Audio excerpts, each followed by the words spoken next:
ஓம் சக்தி. என் நண்பர் ஒருவர் எப்போதும் நம் அடிகளாரை பற்றி அவதூறுகள் சொல்லிக் கொண்டு வருபவர். அவர் மனைவியோ அதற்கு நேர்மாறானவர். அடிகளாரிடம் பக்தி கொண்டவர். தம் கணவர் அடிகளாரை பற்றி அவதூறாக பேசும்போதெல்லாம் அவரை திருத்தி உன் வழிக்கு கொண்டு வருவது உன் பொறுப்பு என்பதே அவரது பிரார்த்தனை. அந்த அன்பரின் மூத்த மகள் நிறை மாத கர்ப்பிணி. பிரசவத்திற்காக தாய் வீடு வந்திருந்தாள். ஒரு நாள் அந்த அன்பர் குடும்பத்தோடு மருவத்தூருக்கு அன்னையை தரிசிக்க வந்தார். அம்மா, என் பொண்ணு பிரசவம் நல்லபடியா நடக்கணும், அதற்கு நீதாமா அருள் புரியணும் என்று அன்பரின் மனைவி வேண்டிக் கொண்டார்.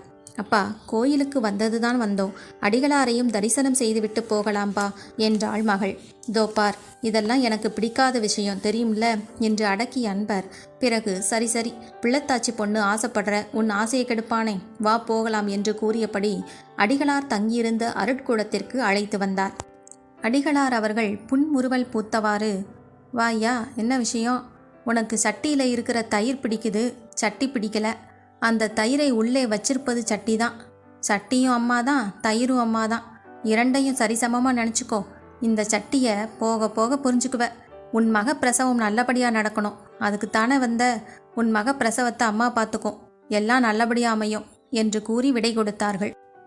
விடை பெற்று திரும்பும்போது அன்பரின் மனைவியை பார்த்து, இந்தா என்று கூறி தன் திருக்கரங்களால் குங்குமமும் 2 வேப்பிலையும் வரவழைத்து கொடுத்தார்கள்.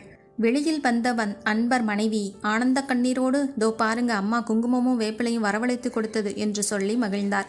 தோ பாரு, இதெல்லாம் மோடி மஸ்தான் வேலை, ரோட்டில் கூட இப்போவும் செய்து காட்டுறான். இதெல்லாம் ஆளை இழுக்கிற வேலை, இதை போய் இவ்வளவு பெருமையாக பேசுறியே என்று கூறியபடி வந்தார்.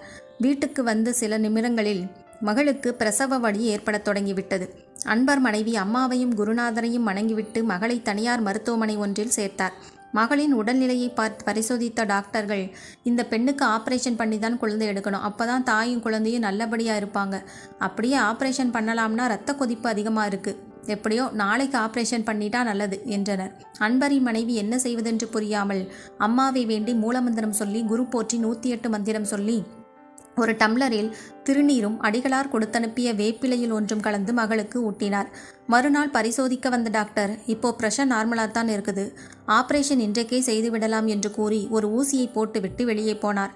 அவர் வெளியேறிய சில நிமிடங்கள் கழித்து அந்த பெண்ணுக்கு மீண்டும் பிரசவ வலியும் வேதனையும் ஏற்பட்டு சுகப்பிரசவம் ஆயிற்று. அழகான பெண் குழந்தை பிறந்தது.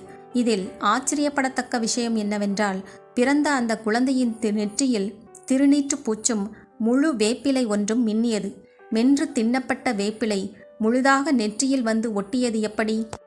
மோடி மஸ்தான் வேலை என்று கேலி பேசிய அந்த அன்பருக்கு ஒன்றும் புரியவில்லை. உங்க மக பிரசவத்தை அம்மா பார்த்துக்கும் என்று சொன்னதற்கு அர்த்தம் இதுதான். ஆபரேஷன் இல்லாமல் சுகப்பிரசவம் நடந்தது அம்மாவின் சக்தியால் தான், அடிகளார் ஆசையால்தான். ஏதோ அறிவுகட்டத்தனமாக நான் பேசிட்டேன், தப்பு தான். நான் மறுபடியும் அடிகளார்கிட்ட போய் காலில் விழுந்து மன்னிப்பு கேட்கணும் என்று ஓவென்று அழத் தொடங்கிவிட்டார். அவருடைய மனைவி அவரை தேற்றி, இப்போவாவது அடிகளாருக்கு இருக்கிற சக்தியை தெரிஞ்சுக்கங்க. அடிகளார் வேறு, ஆதிபராசக்தி வேறு இல்லைங்க, எல்லாமே அம்மாவின் சக்தி, ஆதிபராசக்தி தாங்க என்றார். தயிரும் அம்மாதான், சட்டியும் அம்மாதான், இந்த சட்டியை போக போக புரிஞ்சுக்குவ என்ற வரிகள் அவர் மனத்தில் ரீங்காரம் புரிந்தன. ஓம் சக்தி.